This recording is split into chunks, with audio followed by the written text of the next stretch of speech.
बिस्मिल्लाहिर्रहमानिर्रहीम। अस्सलाम वालेकुम फ्रेंड्स, आप देख रहे हैं हमारा यूट्यूब चैनल इरफान इकराम लिगारी। मैं हूं Mohammad Irfan, positive attitude with titanium thinking. तो आज हम बात करेंगे क्वेश्चन एंड आंसर का सिलसिला हमने दोबारा शुरू कर दिया है। तो अगर आपका भी कोई क्वेश्चन है तो आप भी वीडियो इसी वीडियो के कमेंट में कमेंट कर सकते हैं। जो 10 क्वेश्चन थे मुझे अच्छे लगे कि इनके बारे में इनका आंसर देना चाहिए, तो उसके बारे में हम आज डिस्कस करेंगे। वीडियो में जो है स्टाइल जो है आज फिर दोबारा चेंज किया है। तो लास्ट टाइम भी स्टाइल चेंज था, इस साल इस अभी दोबारा चेंज कर दिया। चलिए स्टार्ट करते हैं क्वेश्चन एंड आंसर।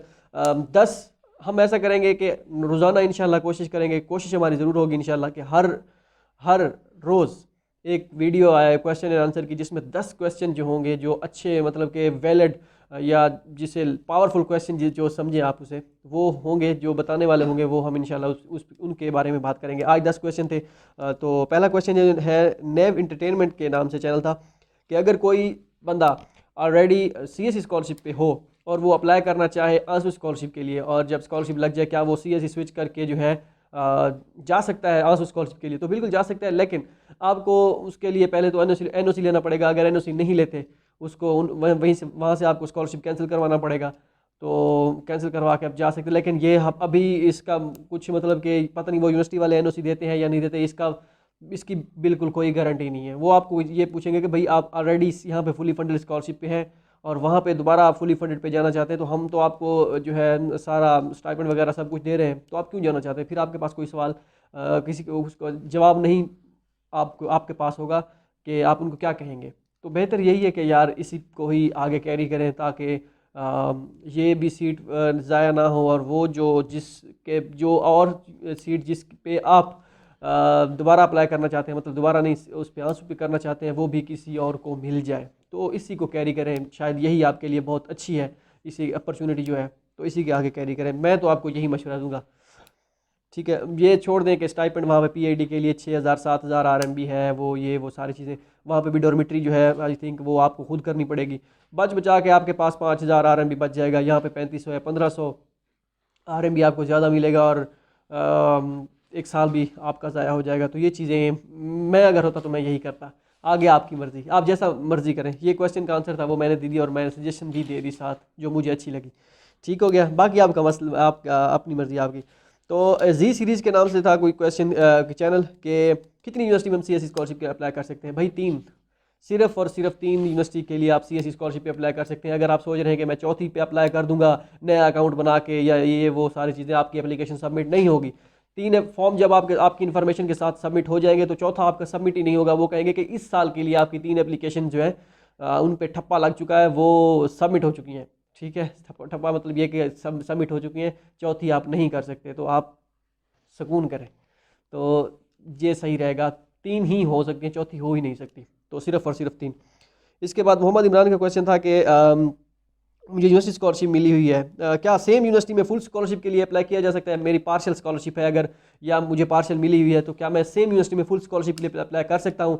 तो मेरा नहीं ख्याल कि आप कर सकते हैं, क्योंकि उनकी यूनिवर्सिटी की पॉलिसी होती है। हाँ, अगर तो उनकी वो होती है, कुछ कुछ होते हैं कि मतलब कि वो जो इनरोल होते हैं स्टूडेंट्स, उनके लिए वो कोटा होता है 5 या 10 सीट्स का हर यूनिवर्सिटी में। तो वो अगर आपकी यूनिवर्सिटी में है, तो वो मतलब कि जो पढ़ रहे होते हैं उनके ग्रेड्स जिनके अच्छे होते हैं, या जो भी उनकी रिक्वायरमेंट होती है, अगर आप उनको पूरा करके पार्शियल से फुल पे वो आप कर सकते हैं। तो उनकी अगर है कोई पॉलिसी इस तरह की, तो वो फिर तो आप कर सकते हैं। अगर आप ये सोच रहे हैं कि आप सेम होते हुए आप उस पर कर देंगे, तो पॉसिबिलिटी है, अगर यूनिवर्सिटी का ऑनलाइन एप्लीकेशन पोर्टल है, आप इंटरनेशनल ऑफिस से कांटेक्ट करके उनसे पूछें कि ऐसा ऐसा सीन है, तो हम कर सकते हैं। तो वो आपको अगर इजाज़त देते हैं तो ठीक। मेरा नहीं ख्याल कि आप कर सकते होंगे। अब अगर तो उनकी कोई पॉलिसी नहीं है, आप एक ही पार्शियल स्कॉलरशिप को दूसरी फुल पे कैसे करेंगे?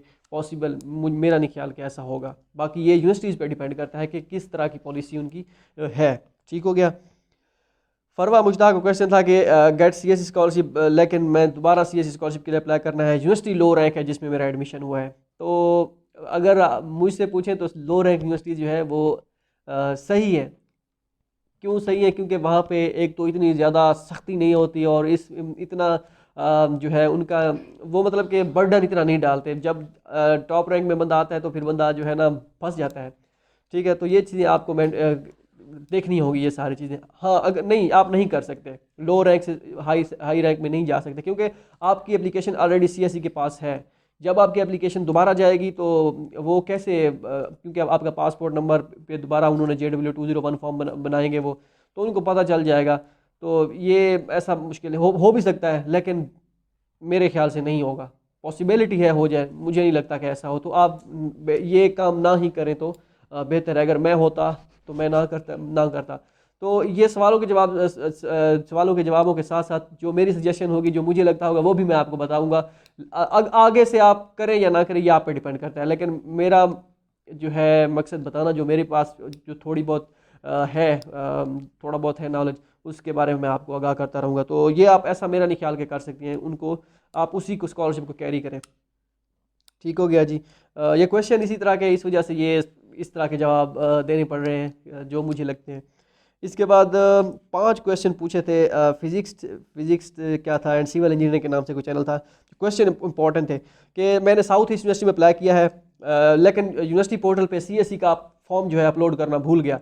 अगर तो वहाँ पे CSE का फॉर्म अपलोड करना था, मतलब कि जैसे यूनिवर्सिटी के पोर्टल पे वो कहते हैं कि अपनी photo, passport home page photo, अगर नहीं, फ़ोटो तो खैर पहले करनी होती है, डॉक्यूमेंट्स अपलोडिंग के सेक्शन में वहाँ पे फ़ोटो नहीं होती, वहाँ पे passport home page, recommendation letter, English proficiency certificate और पुलिस क्लियरेंस सर्टिफिकेट अगर है तो, और बाकी अदर सपोर्टिंग डॉक्यूमेंट्स इस तरह का कोई होता है। अगर तो वहाँ पे, अगर कहीं किसी यूनिवर्सिटी पे ये भी होता है कि upload CSE scholarship application form, अगर तो वहाँ पे था, ठीक है, आपने नहीं फिल किया तो आपने नहीं अपलोड किया तो आपका फॉर्म आगे ही नहीं जाएगा।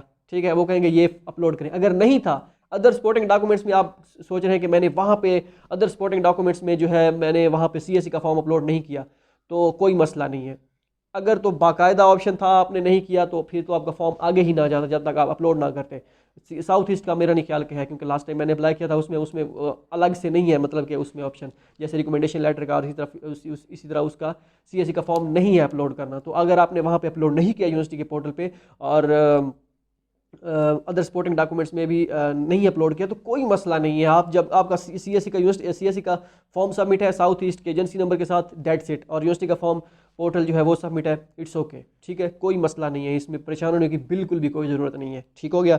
दूसरा क्वेश्चन, शिंडांग यूनिवर्सिटी में मैंने मेल्स सेंड की, सेम क्वेश्चन था, मतलब सेम ही चैनल का, कि वहाँ पे ब्लॉग्ड आ रहा है, तो वो पर डिपेंड करता है। ये लाजमी नहीं, ये नहीं कि आपकी सिर्फ आप ही के साथ वो हो रहा है कि वो जब आप ईमेल सेंड करते हैं वहाँ पे ब्लॉग्ड आ जाता है। ये सब के साथ होता है, जो भी उस पर उन प्रोफेसर की उन्होंने या तो ईमेल ब्लॉक करके रखी हुई है, या वो कोटा उनका एक्सीड कर गया है, या वो प्रोफेसर किसी और यूनिवर्सिटी में चले गए हैं और वो वाली ईमेल जो है उन्होंने अपनी जो है वो ख़त्म कर दी है, दूसरी ईमेल अब उन्होंने बनाई है। तो इस तरह का कोई चक्कर होता है, ये परेशान होने की ज़रूरत नहीं है। तो नहीं होती तो छोड़ दें, किसी और यूनिवर्सिटी में मेल्स करें। ठीक हो गया। इसके बाद मेरे पास एक एक्सेप्टेंस लेटर है। क्या CSE के लिए अप्लाई करने के लिए 3 एक्सेप्टेंस लेटर का होना लाजमी है? बिल्कुल भी नहीं है। अगर आपके पास एक है तो हो सकता है उसी में आपका एडमिशन हो, और अगर आपकी किस्मत आपका साथ दे, हो सकता है जिनमें एक्सेप्टेंस ना हो उनमें एडमिशन आपका हो जाए। लाजमी नहीं है तीन ही हो, लाजमी नहीं है एक हो, लाजमी नहीं है 2 हो। एक भी नहीं है कोई मसला नहीं है, 3 है कोई मसला नहीं है, 2 है कोई मसला नहीं है। जितने एक्सेप्टेंस लेटर हो या ना हो, कोई इशू नहीं है। ठीक हो गया। इसके बाद है जी, DUT में जो है वो आपकी एप्लीकेशन ब्लड टेस्ट रिपोर्ट के साथ एक्सेप्ट करेंगे या नहीं करेंगे, ये वाला सवाल। तो भाई वहाँ पे इंटरनेशनल ऑफिस में उनकी मिस लूना है DUT की, तो वो तो भाई आपका जब डॉक्यूमेंट्स आपके नहीं होंगे, पहली बात ये कि कोई टेंशन की बात नहीं है। आपकी ब्लड टेस्ट रिपोर्ट आपकी मिस होगी तो वो आपको मेल जो है कर देगी मिस लूना कि भाई ये वाला डॉक्यूमेंट्स आपका मिस है, दोबारा सेंड करें बराए मेहरबानी। तो वो आपने दोबारा सेंड करने में आपका कोई डॉक्यूमेंट्स भी आपका मिस है, चाहे आपका फिजिकल एग्जामिनेशन फॉर्म मिस है, रिकमेंडेशन लेटर मिस है, या गैप स्टडी का था उसमें उसका एक्सपीरियंस लेटर कोई मिस है, तो वो आपको भाई वक्तन फ़वक्तन आगाह करती रहेगी मिस लूना। उसके बारे में टेंशन नहीं लेनी, वो कोई मसला नहीं, आपको मेल आ जाएगी DUT की तरफ से। अगर इस तरह का कोई इशू होगा तो वो आपको मेल करेंगे, अगर नहीं करेंगे इट मीन्स कि ओके, विदाउट रिपोर्ट वो एक्सेप्ट नहीं करते। एक्सेप्ट मतलब ये कि वो आपको दोबारा मेल करेंगे, तो अगर नहीं करेंगे इट मीन्स कि आपकी एप्लीकेशन सबमिट हो गई है, कोई इशू नहीं है। इसके बाद सेम क्वेश्चन, DUT में डॉक्यूमेंट्स जो है सेंड करने थे, तो मतलब सेम बंदे का कैसे करना है, जिप फाइल में कैसे, PDF क्या? तो आपने अपनी जो है जितने भी आपके डॉक्यूमेंट्स हैं उनको नंबरिंग दे देनी है, 1 2 3, मतलब कि आगे उसका नेम एक एक लिख के, आगे CSE फॉर्म 2 लिख के, यूनिवर्सिटी फॉर्म, इस तरह नंबरिंग दे के सारी तस्वीरें हों या PDF फाइल्स हों, जैसे भी PDF बना ले सारी फाइलें, उन PDF को, उन सब PDF फाइल्स को एक ही फाइल में जिप फाइल में मर्ज कर लें, ठीक है, मतलब जिप फाइल में डाल लें और उनको फिर जो है सेंड कर दें। इस तरह आपने करना है। अगर 1 बाय 1 करेंगे वो भी आपकी मर्ज़ी, मतलब कि सारी फाइल्स, आई थिंक उन्होंने अगर जिप का कहा हुआ है तो आप जिप में कर दें, नहीं तो सारी PDF फाइल्स नंबरिंग दे के 1 2 3 4 5 6 इस तरह नंबरिंग दे के उनको एक ही अटैचमेंट में सारी अटैच करके सेंड कर देनी है। ये तरीकाकार है, ठीक हो गया। इस तरह तरीकाकार से इतना ज़्यादा फ़र्क नहीं पड़ता, जो भी डॉक्यूमेंट्स उनको लगेगा कि मिस है मिस लूना को, तो वो आपको बता देगी, कोई टेंशन की बात नहीं है। इसके बाद है जी आखिरी question, want to apply for, अच्छा बैचलर डिग्री, आखिरी नहीं इसके बाद एक और आएगा। राजा फवाद का क्वेश्चन था कि बैचलर के लिए अप्लाई कर रहा हूँ लेकिन CSE के फॉर्म पे जब फिल करता हूँ कि बैचलर के लिए इंग्लिश मीडियम में कोई मेजर नहीं आता, सारे चाइनीज़ में है, तो भाई बैचलर के लिए मैक्सिमम 99.999 जो मेजर्स हैं CSE की फॉर्म उसके पोर्टल पे वो चाइनीज़ में है, इंग्लिश में नहीं है। हो सकता है 100% ही चाइनीज़ में हो, क्योंकि बैचलर को वो इतना ज़्यादा नहीं करते हैं इंग्लिश में। आपको आपके पास HSK 3 या 4 होना चाहिए, 3 मिनिमम 4 मैक्सिमम, 4 हो तो बेहतर है। उसके साथ ही आपकी एप्लीकेशन कंसीडर की जाएगी और मेजर चाइनीज़ में ही होगा। हाँ अलबत्ता एक और बात, एक और काम कर सकते हैं जो मुझसे अगर कोई सलाह मांगे, CSE के पोर्टल पे आप चाइनीज़ में सेलेक्ट कर लें अगर इंग्लिश में नहीं है। अगर यूनिवर्सिटी का पोर्टल है वहाँ पे अगर इंग्लिश में मेजर है तो वहाँ पे आप इंग्लिश में कर सकते हैं, ठीक है। इस तरह ऐसा हुआ है कि हमारे साथ दोस्त है एक, उसका CSE का फॉर्म जो है जब उसने फिल किया था चाइनीज़ में किया था, चाइनीज़ मेजर सेलेक्ट किया था, यूनिवर्सिटी पे भी चाइनीज़ मेजर ही सिलेक्ट किया था, लेकिन चाइनीज यूनिवर्सिटी वालों ने कहा कि भाई अपना मेजर चेंज करें। उसने फिर जो है अपना यूनिवर्सिटी पोर्टल का जो है फॉर्म वो चाइनीज़ इंग्लिश में दोबारा सेलेक्ट किया। CSE का उसका सेम अभी चाइनीज़ में ही फिल हुआ पड़ा था उस है, और फिलहाल तो ख़त्म हो गया होगा, मतलब सबके वो न्यू एप्लीकेशन जब आती है, लेकिन उसका शुरू से लेके आखिर तक, सबमिशन से लेके एक्सेप्शन तक, जब तक एक्सेप्ट हुआ वो सेम ही रहा, चाइनीज़ में ही रहा, उसने चेंज नहीं किया था। इट मीन्स कि हो सकता है यूनिवर्सिटी वाले ने खुद जब रिकमेंड करके उनके भेजा होगा CSE को, तो CSE डजेंट मैटर कि वो चाइनीज़ में हो या इसमें। इस वजह से आपको कह रहा हूँ अगर यूनिवर्सिटी के पोर्टल पे आपका इंग्लिश में है, CSE के पोर्टल पे आपका चाइनीज़ में है, तो चाइनीज़ CSE पे सिलेक्ट करके यूनिवर्सिटी पे इंग्लिश में सिलेक्ट कर दें, हो सकता है आपके चांसेस बन जाए, क्योंकि इसके अलावा कोई और ऑप्शन भी नहीं है। अगर कोई और ऑप्शन होता फिर तो था, ठीक हो गया। ये मेरा मशवरा है थोड़ा बहुत जो है। अच्छा सिंधु वगान का क्वेश्चन इस तरह नेम था, यूनिवर्सिटी स्कॉलरशिप मिली है ऑनलाइन क्लासेस की वजह से, कोविड की वजह से ऑनलाइन क्लासेस नहीं है, कुछ किसी मेजर की हो रही है, क्या मैं CSE पे अप्लाई कर सकता हूँ? कर सकते हैं, कोई इशू नहीं है अगर आपके पास यूनिवर्सिटी स्कॉलरशिप है तो। लेकिन गेन फिर वही बात दोबारा कि अगर आपको NOC लेना पड़ेगा या फिर अपना जो एडमिशन वहाँ से कैंसिल करवाना पड़ेगा, तब जाके आप दूसरी यूनिवर्सिटी में जा पाएंगे, ठीक है। तो ये था, आगे आपकी मर्ज़ी। तो होप सो ये जितने क्वेश्चन होंगे सबके आंसर आपको मिल गए होंगे। जो मुझे सलाह लगती थी वो मैंने आपको दे दी अच्छी जो थी। ये आगे आप मेरी सलाह माने या ना माने ये आप पर डिपेंड करता है, मैंने देनी थी। बाकी क्वेश्चन के आंसर जो थे मुझे लगे कि जो अपनी तरफ से मैंने फुल कोशिश किया, जो जो मुझे लगे ठीक वो मैंने देने की कोशिश की। मिलते हैं अगली वीडियो में, दो में याद रखिएगा। अल्लाह हाफिज़।